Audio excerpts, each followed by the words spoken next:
Perfect. So you're tuned into tonight's Royalty Team Training. I am your host, Mr. Smith, point five of Mr. and Mrs. Smith. And tonight we got a good one. It's the end of the year. This is the last training of the year, the last training of 2023.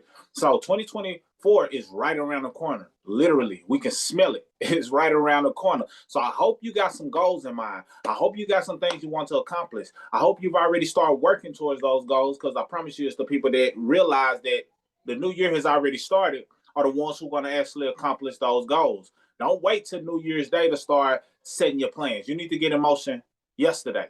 I promise you, you really want to get started with the new year multiple weeks or months before the new year starts. But this is the last training of the month, and I feel like it was appropriate for us to talk about tax deductions, being able to maximize your tax refund.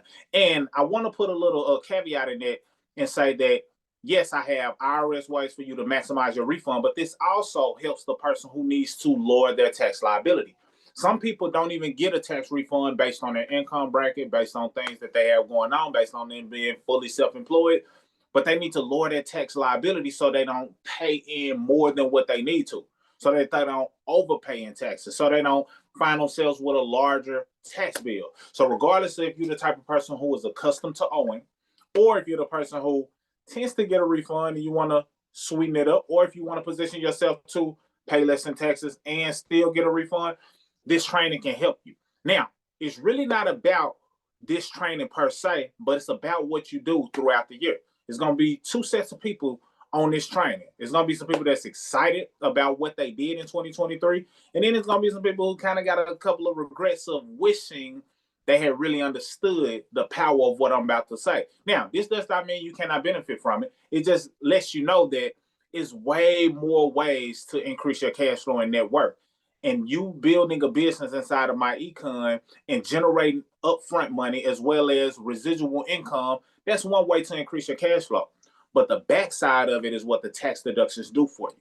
See, when you decide to join in my econ, the last thing you want to do is cancel. The last thing you want to do is just stick your toe in the water and say you're going to try it out for 30 days, 60 days, 90 days. No, you need to stick around all year so you can see the benefits that come from you having a home-based business or a vehicle that gives you the option to have a home-based business. And even if you're not building my econ primarily, but you have some other outside business entities or things that you're operating or side hustles or whatever you want to call it, my econ complements what you're doing. See, that's the beauty of what we have in my econ. We don't compete, we complement. So if a person is already in business or you already have a side hustle, having money knowledge or knowledge on finances altogether, being more financial literate positions you to win in that other business. So that's not even competing. That's complementing what it is that you're already doing. And I can guarantee you this, a lot of people who have side hustles, businesses, they don't have a clue of what it is that you know or now have access to because you're part of my econ. Most of them don't understand the power of tax deductions and have tools and software and things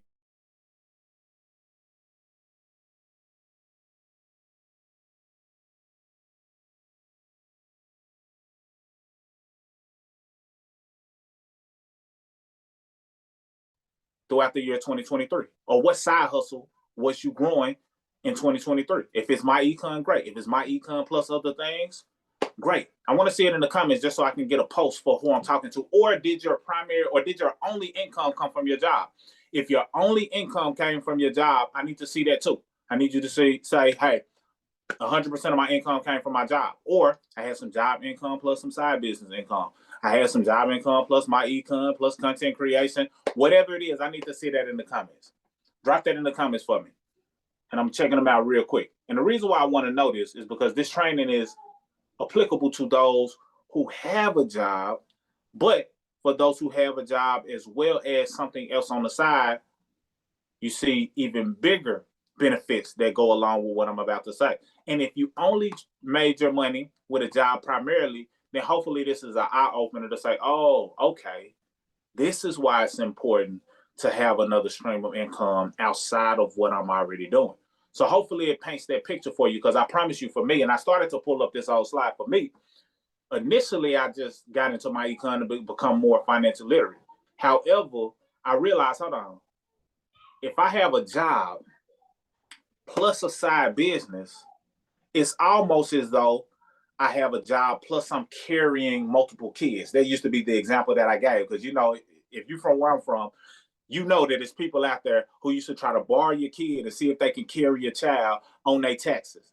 Don't act like I'm the only one who know about that. They want to borrow the kids to see if they can carry them on their taxes because they know it will help fatten their refund or keep them from having to owe. Well, if you have a business on the side, a home-based business, a side hustle, and you know the proper way to go about using that to your advantage, then that's almost equivalent to you carrying kids, but you're doing it the legal way. Because everything I'm about to share with you is IRS approves ways to maximize your tax refund or lower your tax liability. So let's say I see some people said they had a job, primarily job, 100% job, had a job and a side business, perfect, 100% job plus Uber. Okay, Uber counts as a side hustle because it is 1099. Now I know they're making some tweaks, some changes, but it's some things that I'm about to share in this that can help you if you drove Uber as well.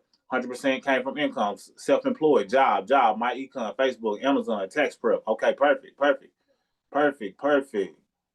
Job, guardian. Okay, excellent. So I see it's widespread now. It's going to be a combination of people. Some people who only make their income from a job. There's nothing wrong with that because my econ complements a person who works a job. My econ was built for a person who works a job. You'll never hear me bash a job and say just over broke. Now, I do feel like a person who works a job should figure out if that job aligns with their passion, with their gift, with their purpose, so that way they can make sure that the life that they're living is being applied towards something that really taps into what they feel they're here to do on earth. However, most people who work a job can benefit from having some type of side business or hustle, or I don't like to call it a hustle, but you understand what I'm saying.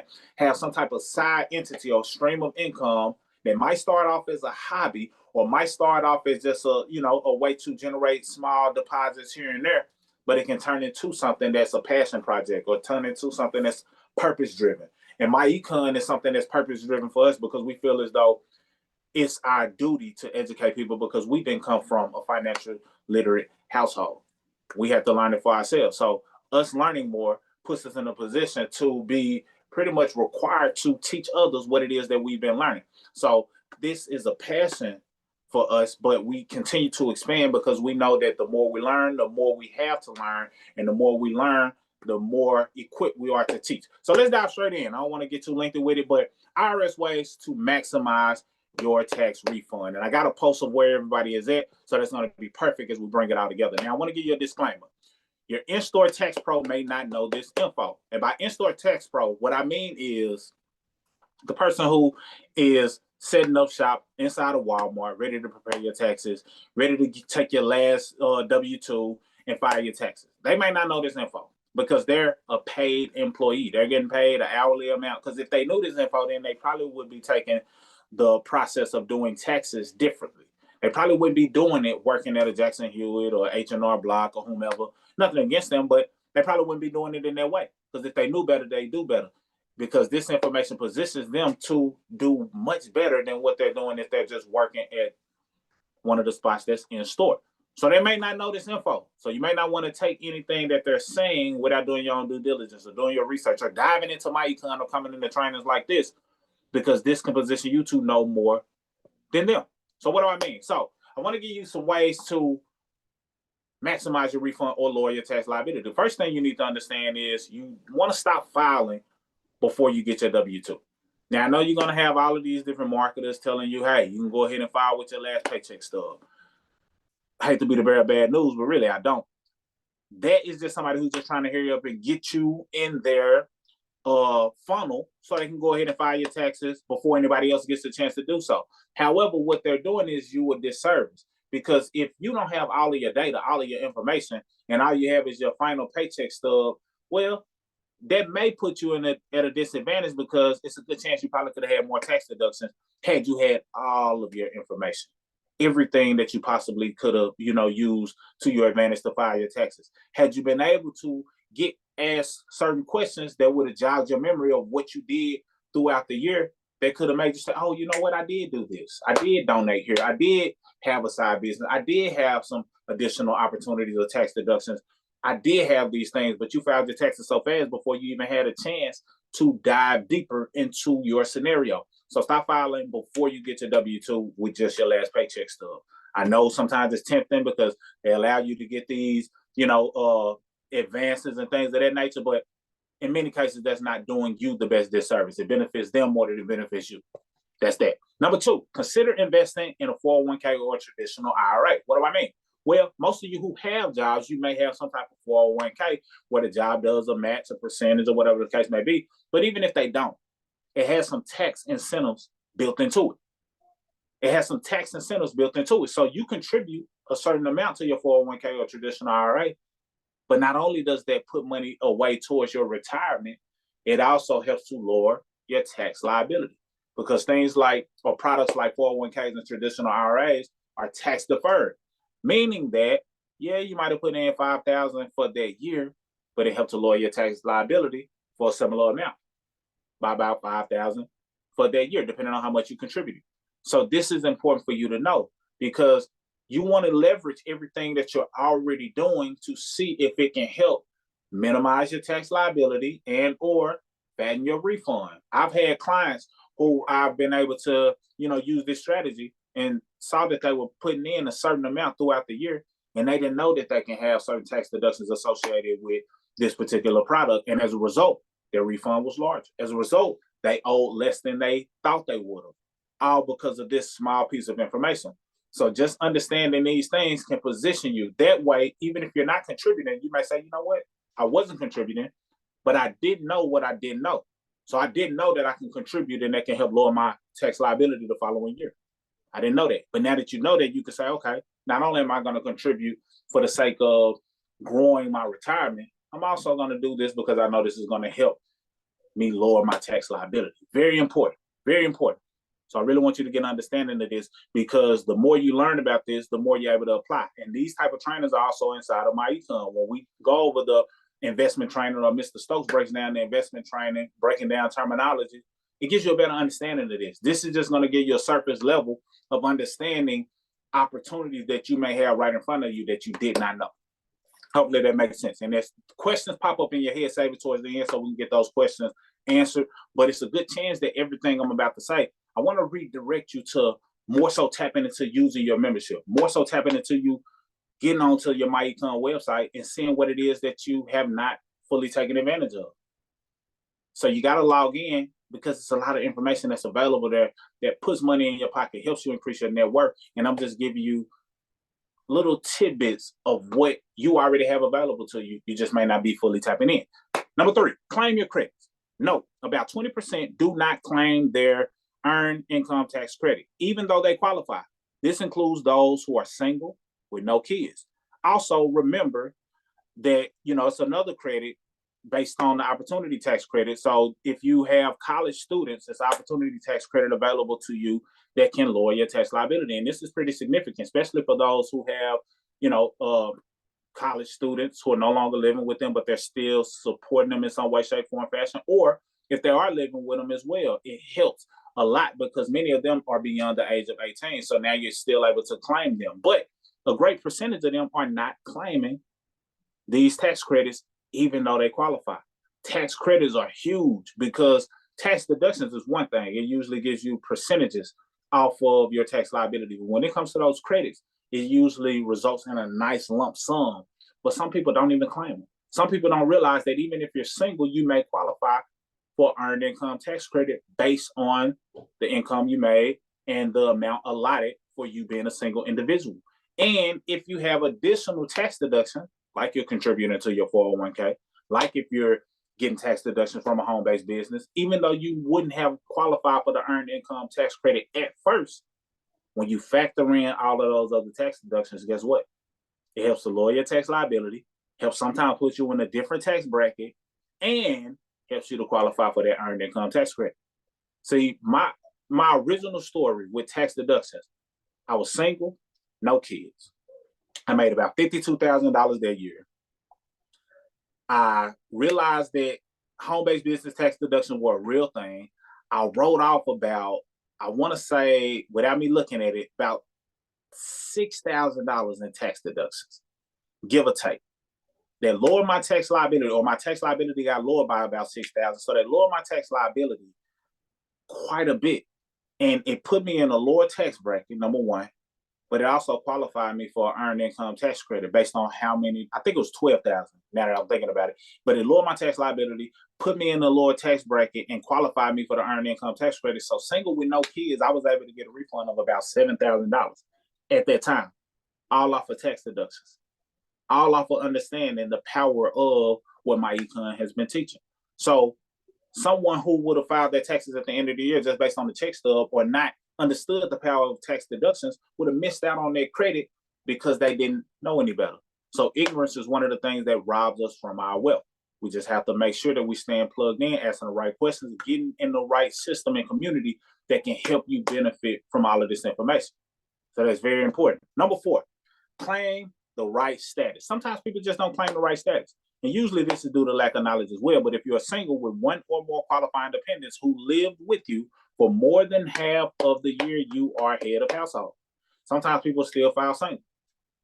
You know, most people don't mess up on this because they're anxious to claim head of household, even if they're married. Sometimes they want to claim head of household even though they're married. Well, you know, it's understandings that you have to have in order to make sure that you're filing the right status. But if you're single with one or more dependent who qualifies and has been living with you for more than half of the year, then you are head of household, and that increases the tax credit that you get from filing head of household. It benefits you more. So many people just claim the wrong status. So make sure you know your status when you're claiming it. And many people have already been filing a certain status the right way. So you're just rolling over what you already know from the previous year. But you'll be surprised how many people file incorrectly just by claiming the wrong status, and they lose some of the money that they could have saved in the form of tax savings.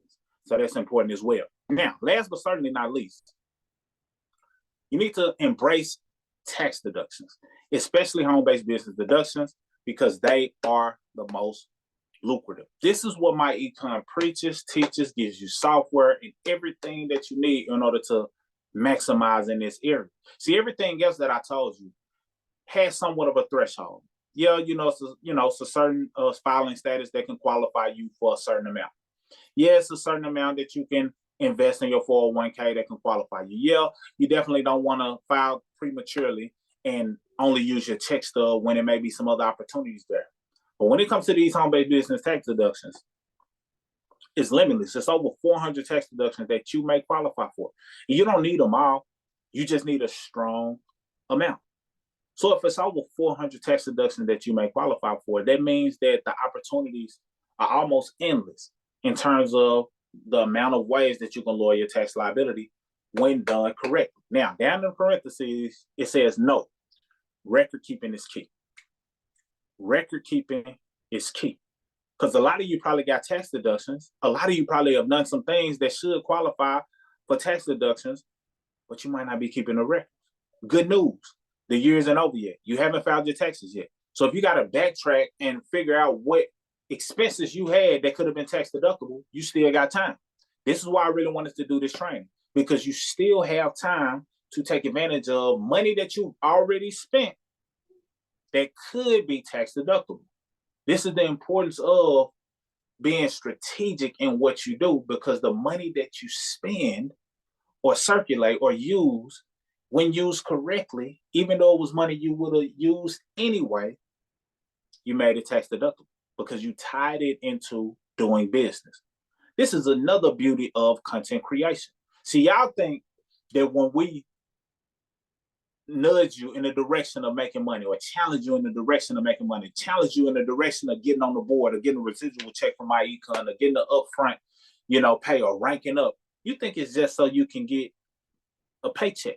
You think it's just so you can get a rank up or increase your residual income. Although we want you to do those things, but it's not the only thing, because we want to create a win-win scenario. We know that the person who's marketing their business more, person who's getting more paychecks, increasing their residual, ranking up, you have just solidified the fact that you are operating with the intent to make a profit, which increases the amount of tax deductions you can actually claim.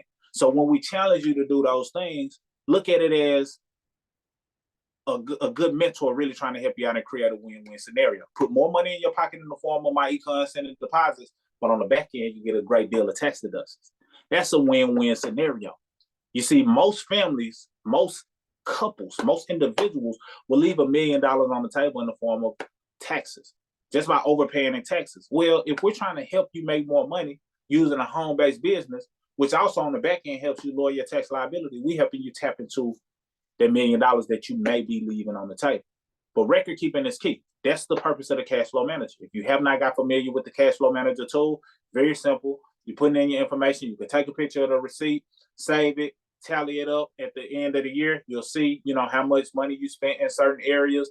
And now these items are neatly put into a spreadsheet that you can give to your tax professional or whomever does your taxes. And now you're in a better position to legally claim these tax deductions, and you keep them for your records in the event that you need them. Because at the end of the day, it's not about being fearful of the IRS. It's about understanding what tax liabilities or tax deduction that you qualify for and keeping the records, keeping the right records. That way, if they ever had to ask, hey, you qualified or you claimed this, prove it. Now you got your records, you got your receipts, you got your mileage, you've been logging it, you don't have much to worry about because of the record keeping. So record keeping is going to be extremely important. So you still got time.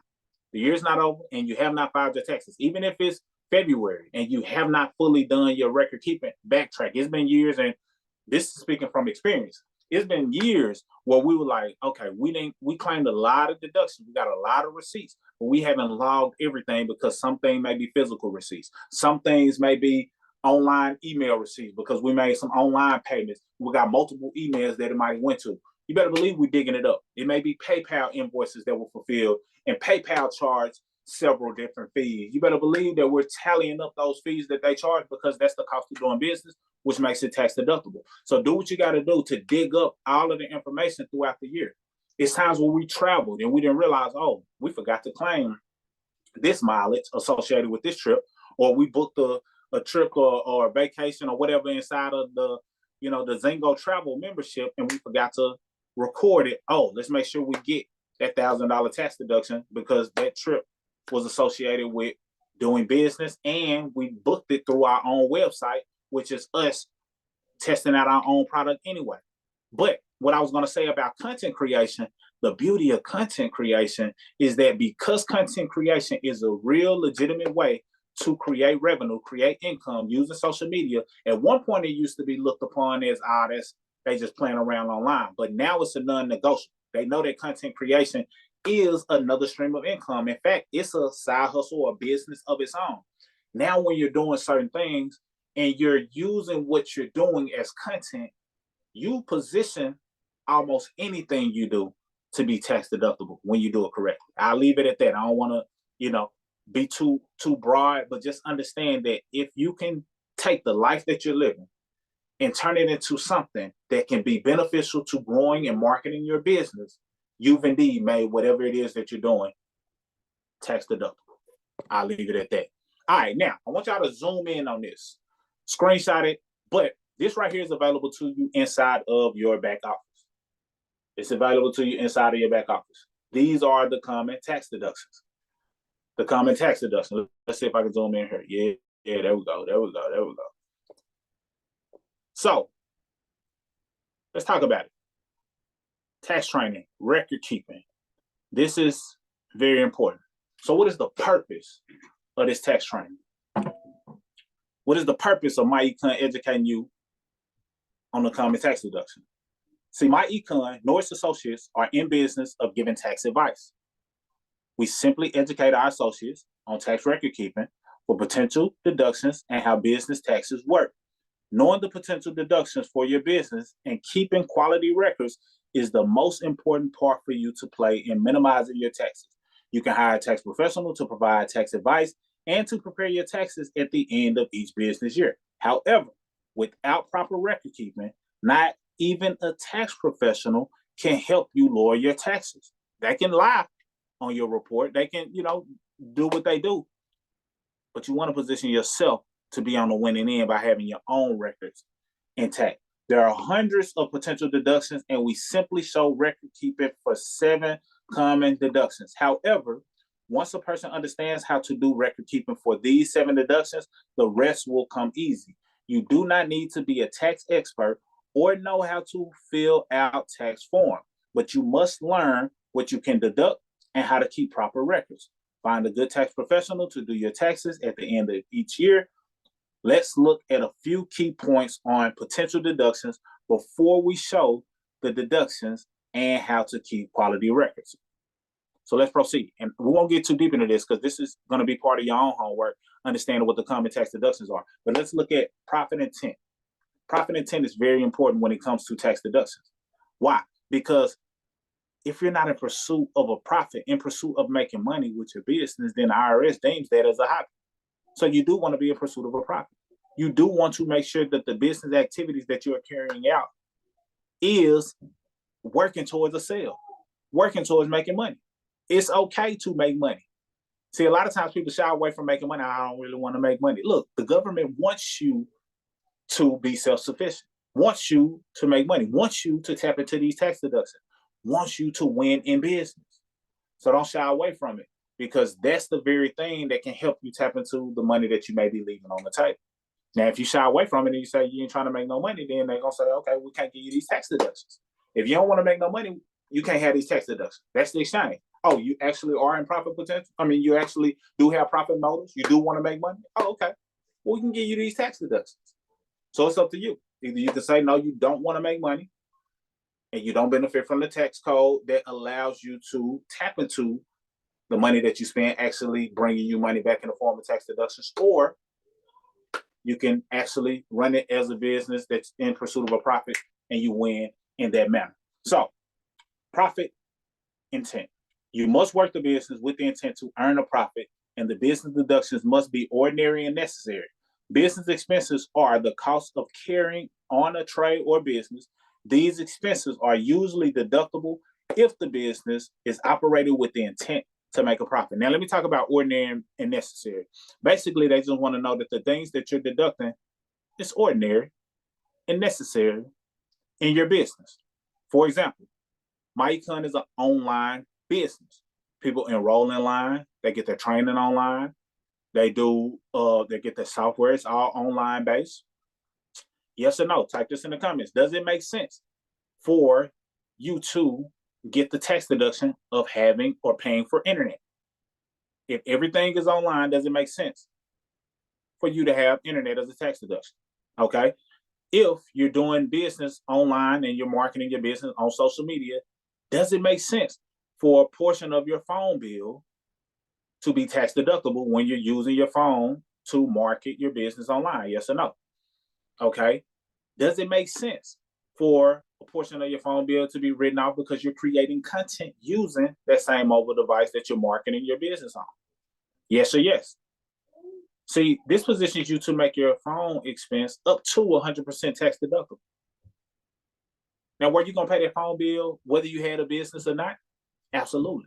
See, it's a lot of people who spend $1,000 for a phone, use the phone, but don't get a tax deduction because they're not doing business on the phone. They just got the phone, the latest and greatest phone, but not doing anything tax deductible or business related on the phone. However, you have the opportunity to make your phone bill up to 100% tax deductible. Now, if you're traveling and you're using the Zingo Travel and you're testing out the product, or you are traveling and you're posting content about that because you also have the ability to sell travel, or you're traveling because you're going to a meeting or you meet with somebody en route or in the area where you're traveling to, does it make sense for your travel expenses to be tax deductible if you connected it to your business in some way, shape, form, fashion? Whether that's the flight, whether that's the cruise, whether that's the mileage that you drove, does it make sense for you to be able to write that off as a tax deduction if you use that activity to help you grow, expand, or gain more awareness to your business? Absolutely. And for those of you who do not have access to the travel membership, you're doing yourself a disservice as well, because you want to have access to the travel membership because it just multiplies the ability to make all your travel expenses tax deductible. If you had the ability to sell the travel and you use the travel and you market the travel and then you pay for some form of travel using your own membership, you just solidified that being a tax deductible expense, but you still want to be in pursuit of a profit. Got to be clear on that. You still want to be in pursuit of a profit. So really position yourself to understand that it's money you're already spending anyway that you can position to be tax deductible. It's even ways that you can spend money on your children done the right way, the money you're going to spend anyway, if they're helping you out in your business, whether it's content, whether it's marketing, things of that nature, whether it's things around the office, the home office, marketing is a little bit easier nowadays. Now you position yourself to get tax deductions on top of tax deductions. All right, let's wrap it up. So if the business to be deductible, a business expense must be connected with or pertaining to your trade or business and be both ordinary and necessary. An ordinary expense is one that is common and accepted in your trade or business. A necessary expense is one that is helpful and appropriate for your trade or business. An expense does not have to be indispensable to be considered necessary. Generally, you cannot deduct personal, living, or family expenses. Now, this is a powerful word in the tax code.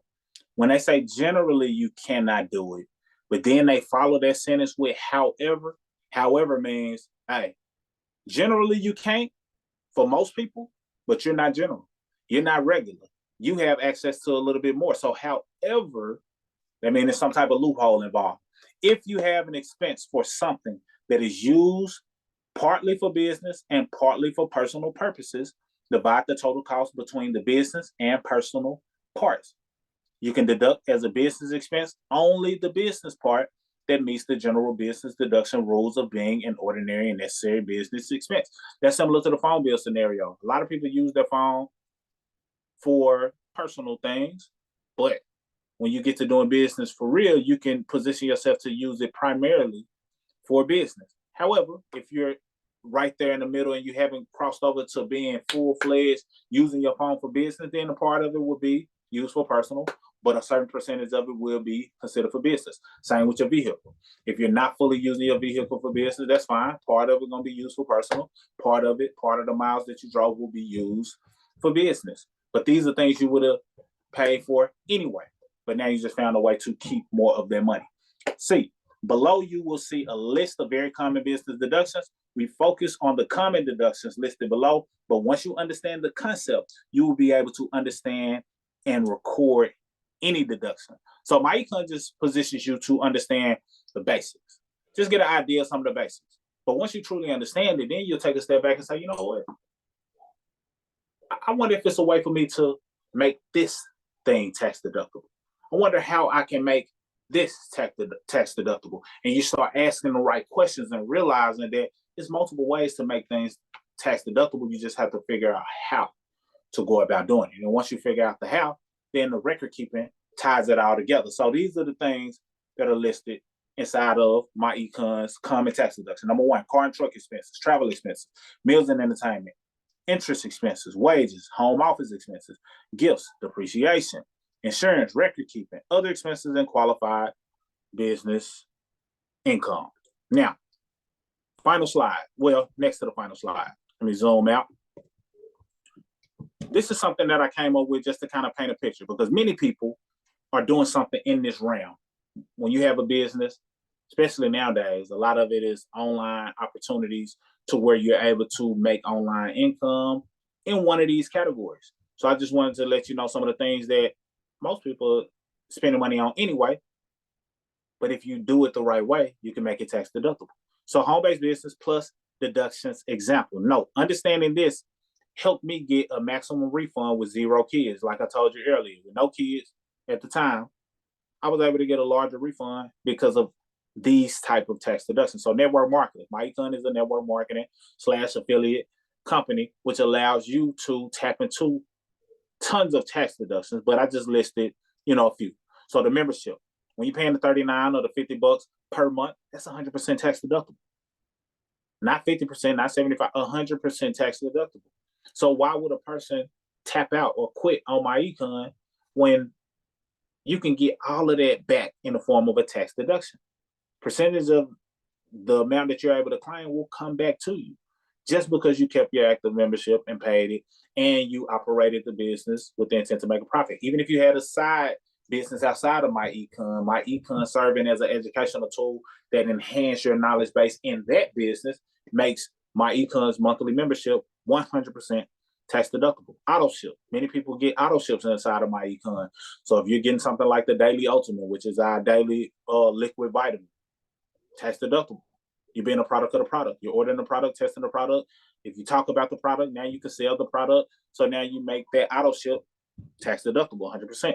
Advertising is always 100% tax deductible. If you spend money on anything advertising related, whether it's business cards, whether it's flyers, whether it's website, whether it's ads, 100% tax deductible. Many people who make a great deal of money make sure that towards the end of the year, if they see, okay, I made a certain amount of money, but I need to lower these taxes a little bit more. I would much rather spend $10,000 on ads than to have to pay a $10,000 tax bill. Because if I pay this $10,000 tax bill, then I guarantee you it's not going to bring me any customers, any more clients. However, if I lower my tax liability by spending $10,000 on ads and I get to write it off as a tax deduction, not only did I grow my brand awareness and possibly get some clients, now I lower my tax bill to where I don't even owe the $10,000. So it's just a different mindset. So sometimes when you see these businesses and they pay for a jet or they pay for these vehicles or these company vehicles, you might think, that don't make sense. That's splurging. That money could have went here. No, they needed that tax deduction. It was either they do that or they spend it on their business and make it tax deductible, or they end up having to pay it to the IRS, without any rate of return. So it's just the mindset.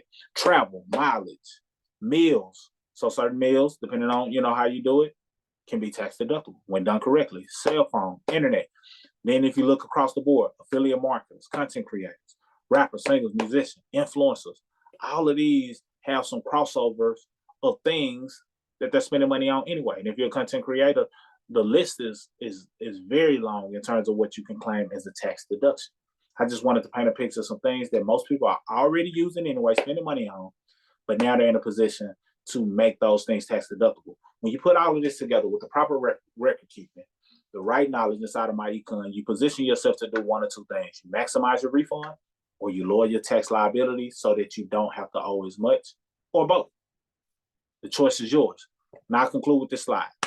Now, for those of you who are watching this right now, you're not in MyEcon, if we can assist you in any way in terms of your tax needs, education, getting access to MyEcon, reach out, comment below, and we'll take care of you. Now, for those of you who are in MyEcon, what you got to understand now is MyEcon is about to position you to benefit off of the tax knowledge, because there's going to be a lot of people who need tax education or even need their taxes filed. So that's a to be continued conversation, but just be in position to know the power in what you have and how you can apply it to your own situation, but how you'll be able to help so many other people. And as you help others, you earn more income. And as you earn more income, you position yourself for more tax deductions. That's all I got for this training. I'll open it up shortly for some Q&A, and then we're in this call and y'all can have the rest of your night. Let me stop sharing the screen, and then let me see if y'all can unmute.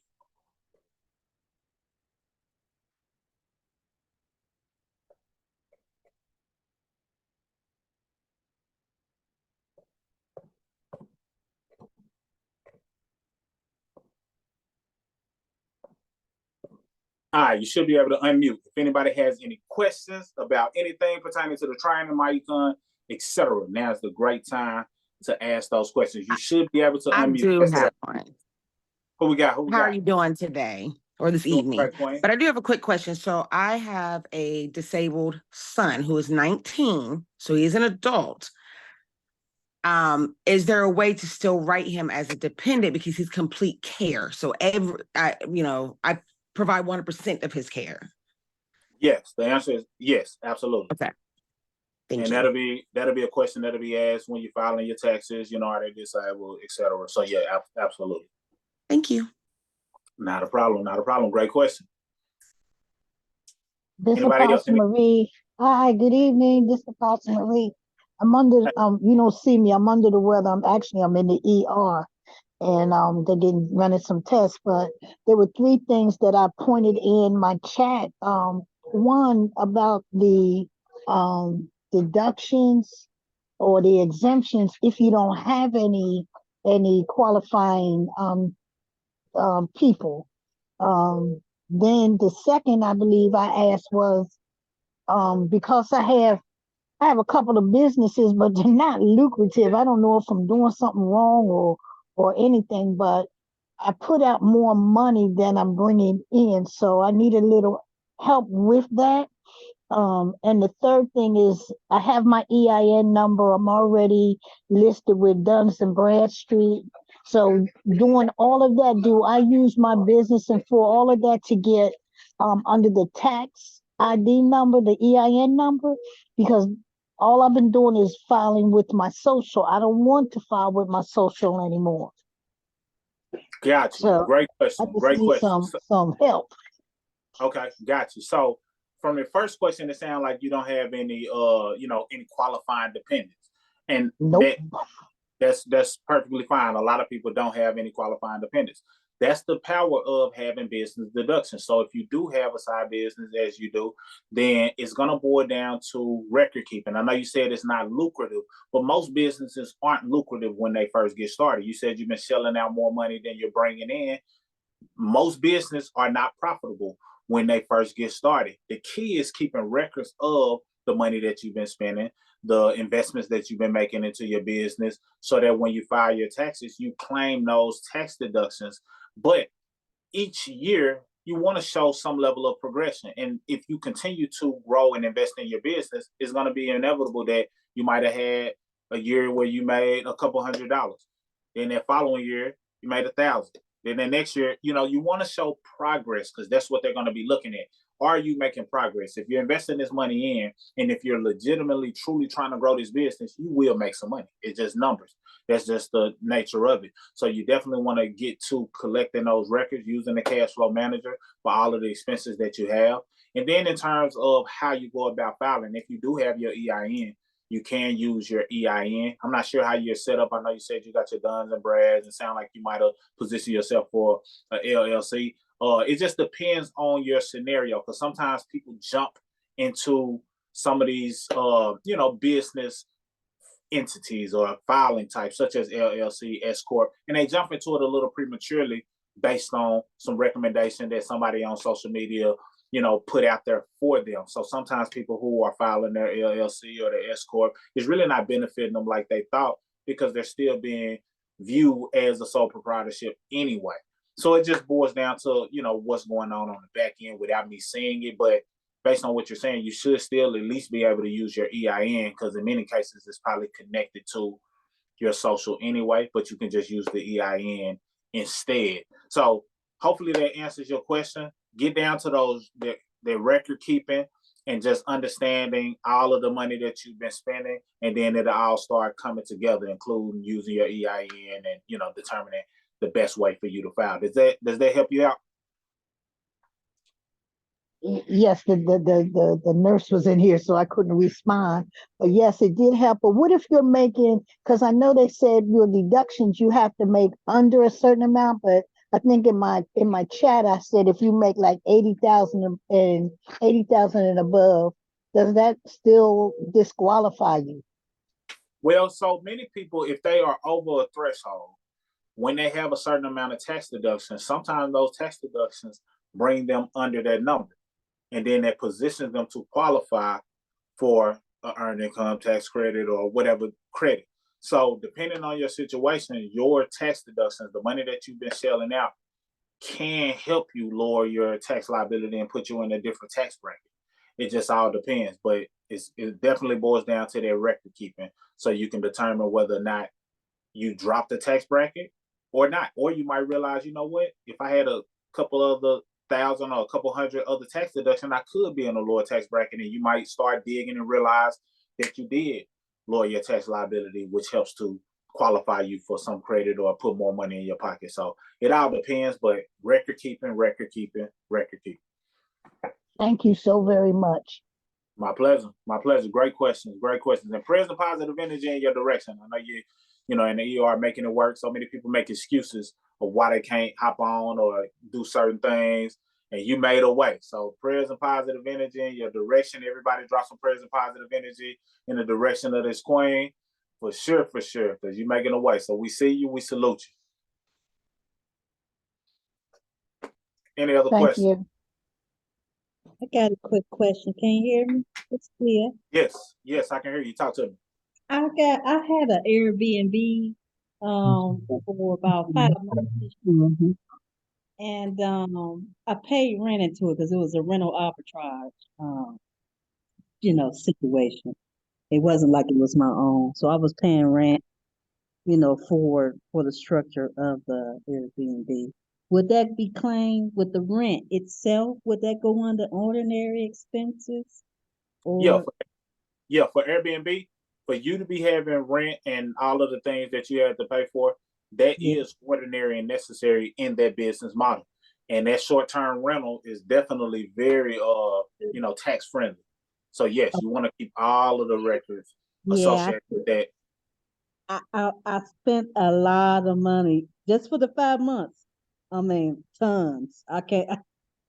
I'm just like, I'll just hope that it all work out tax wise, with the CPA. But like you said, it's gonna boil down to, because I have to say, when I jumped into it, unfortunately, I didn't. I wish I knew what I knew now, but I have everything. It's just gonna be a matter of me digging it all up and getting it out there. But I have everything. So yeah, I'm just hoping that everything work out to where I get, a refund, because I usually owe. Yeah, absolutely. Those short-term rentals are powerful. It's people who make, large amounts of money and they use that short-term rental strategy to minimize their tax liability and position them to get either O0 or get a refund. So definitely track those expenses and then still continue going forward, position yourself to possibly make that Airbnb profitable based on the investments you've already made and money you spent already. But yeah, absolutely. I appreciate that. Thank you for that. Not a problem. Great questions. I love it. Who else we got?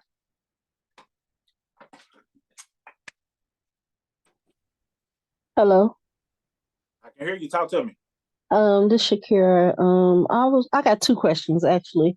Okay. Um, so you were saying like consider investing in a 401k or IRA. So I just started a new job at another hospital, and I had cashed out my OPERS account from the old hospital I was working at, and they taxed me, of course, because I took it out before I was 65 or whatever. But would that affect my filing taxes this year? And then also I started a 403b at the new job at the new hospital. So how would that work? Like, Great question. So with you withdrawing some of the money, as you said, they taxed it. It will be viewed as income. So just make sure you're aware of that. It will be viewed as income that would be tacked on to whatever you made for this particular calendar year. Now, if they took taxes out of it, then that could be helpful. Sometimes what people do is they'll take the full amount, not get it taxed, and it's viewed as income, but it puts them in a higher chance position of owing. If they took taxes out, then it could balance itself out, but it will be viewed as income and it will offset your tax filing in some way, shape, form, fashion. Nothing to be worried about. It's just really understanding, making sure that you get into some type of vehicle that can help you lower your tax liability outside of just the 401k, such as business deductions, in terms of tax deductions to offset that particular situation. Now, with you getting the 403b, then if I'm not mistaken, and this is not tax advice, if I'm not mistaken, that is another tax deferred account. So that being said, going forward, then you could be also positioning yourself to get some tax deductions from that. It's either tax deferred or one of the things that is taxed on the back end. So it's still gonna have some type of tax benefit, whether on the front or the back, but I believe it's tax deferred, so you will be able to benefit from some tax deductions. For that, I recommend you definitely checking out the wealth investment training inside of my econ, where all of those categories are broken down, so you'll know exactly what category it falls under. But through it all of the contributions that you're making in the 403b, keep those records as well, because it's going to benefit you in some way, shape, form, fashion from a tax scenario. It's just a matter of if it'll be an upfront tax deduction or when you withdraw, how they'll tax it on the lower level. Great question. Anybody else?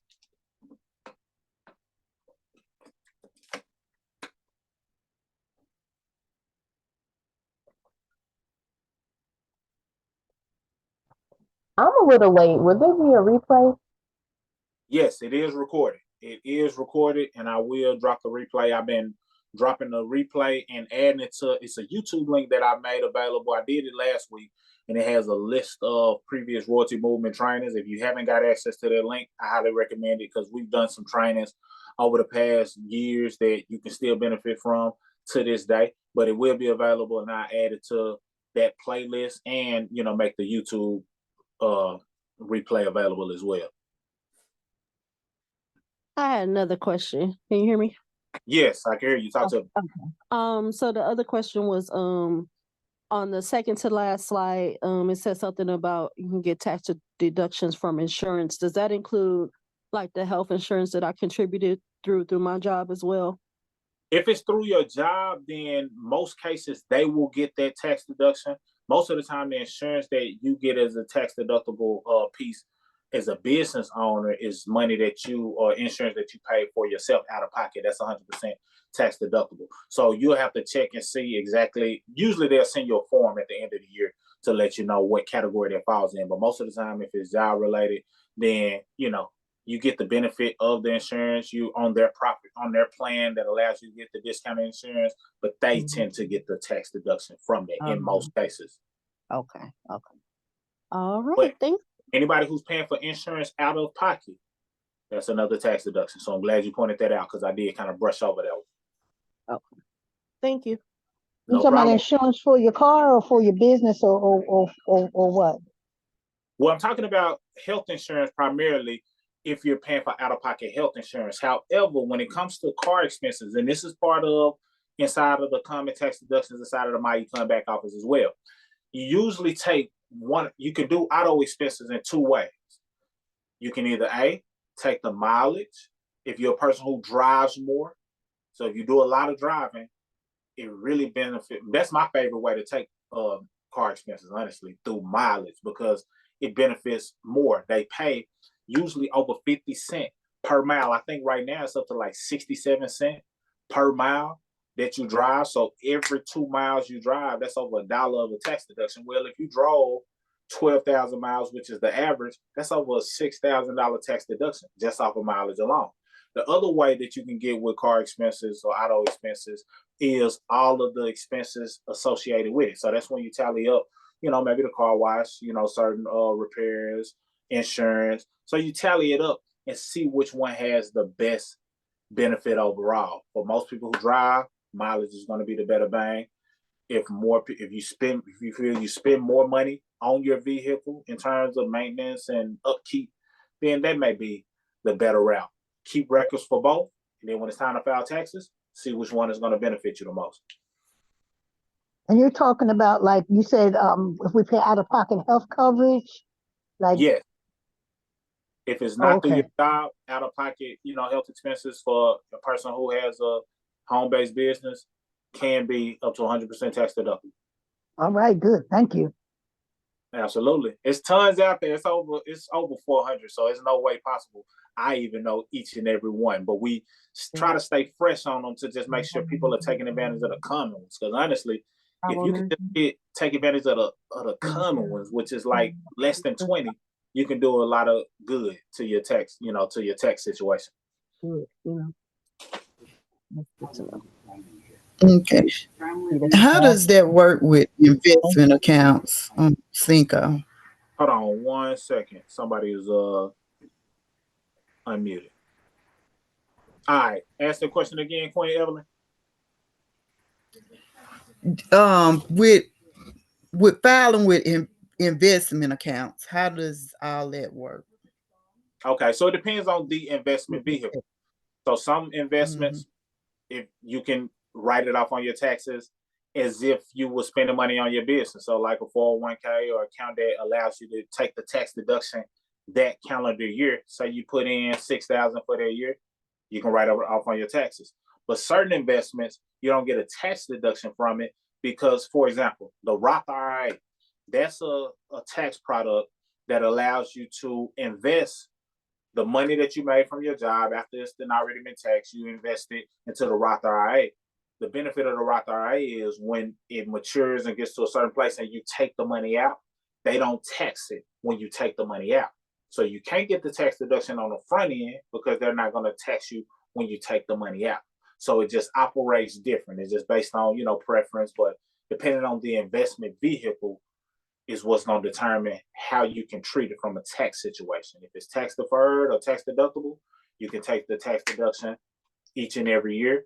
If it's like the Roth IRA, then, when you take the money out, it just won't be taxed. Some people prefer, it's just based on your preference, but both of them have tax benefits. Thanks. Great question. Great question. And this is not tax advice. I got to say that from a public presentation standpoint that's going to be out online. This is not tax advice. This is just giving you the ideas and understanding the things for you to do your due diligence on and research, and more importantly, keep records, because nothing is better than you keeping the records. I say track everything. If you think it's a possibility for it to be deducted, track it. If you think it's a chance that you can write it off, track it. And then when it's time to file taxes, you get with your tax pro and let them tell you, yeah, we can keep this, now we can't, and then educate you about how to make it tax deductible if it's not. So track everything and then learn on the back end whether it's keepable or not. Any more questions? I got time for a couple more questions before we wrap it up. So, this is Lynette. I'm sorry if it's a little loud in my background. So can we do like the traditional IRA and then roll it over into a Roth IRA without it being penalized? That's a good question. So if you've taken a deduction for something like a traditional IRA, then you win on that. But you can roll it over. It's just once it rolls over, it falls into a different tax code. So I don't know exactly in terms of say for example, I know if you did the traditional IRA, you get the tax deduction for that year. Well, you've already got the tax deduction for it that year. When you roll it over to the IRA, don't expect the upfront tax deduction from that, because now you put it in a different vehicle that positions it to be taxed or not be taxed when you withdraw that money. So it may be some things that once you transfer, some fees associated with it, because they know that you might have taken the tax deduction that you may be hit with from that angle, but that's not a bad idea. So that's something you got to do a little homework on, and I'll do some homework on it as well. That way, if that situation arises, I can better address that question. But it's not a bad idea I like how you're thinking. You're thinking about taking the tax deduction, then rolling it over. But I'm sure something in the middle as you transfer from one product to the next that, may hit you with some fees, but you're thinking about it correctly. You're trying to figure out how to squeeze everything you can and keep more of your money, as much as you possibly can. I love it. But look into that, and I'll look into that as well so I can give you a more thorough answer.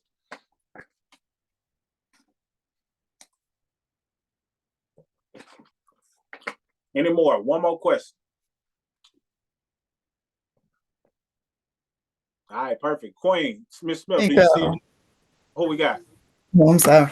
I was just going to comment off of what you were saying. Yeah, still do homework, but generally on most companies, when you roll over, they don't hit you with fees because it's not like you taking it out. But the minute you take out, they'll start charging fees.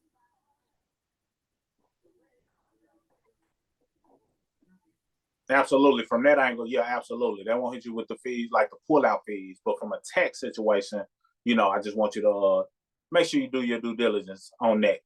So if you took the tax deductions on the front end, then you roll it over into a Roth, just do your homework on that portion specifically. But keeping it into some type of investment, definitely, Evelyn is correct. They don't typically hit you with the fees because you didn't withdraw it.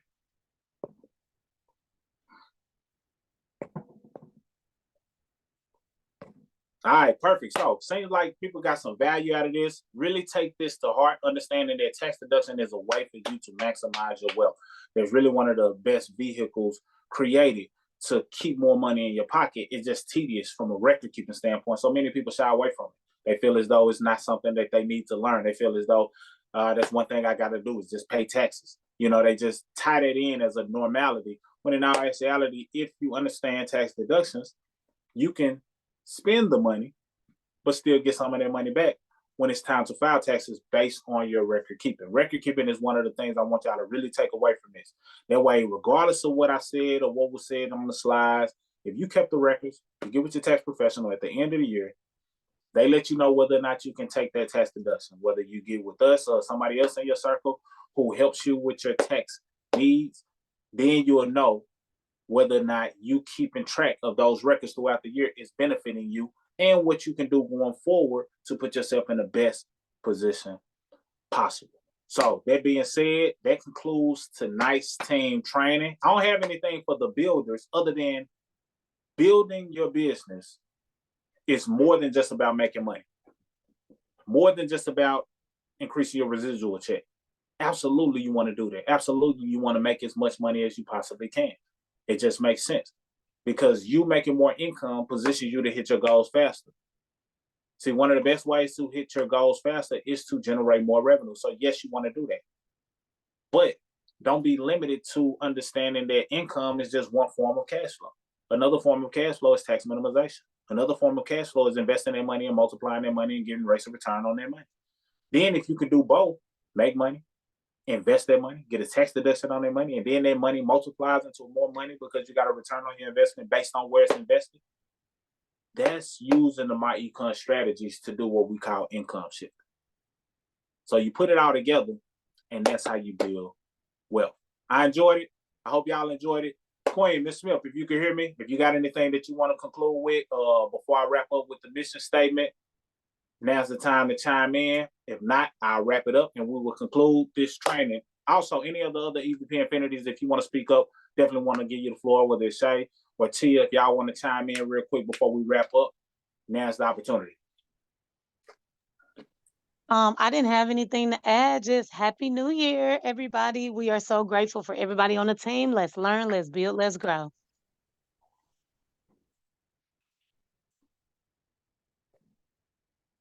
Well said, Tia, LaShondra. Y'all got anything before I wrap? I'm the same way. I really don't have nothing. Y'all just keep being awesome. And Happy New Year.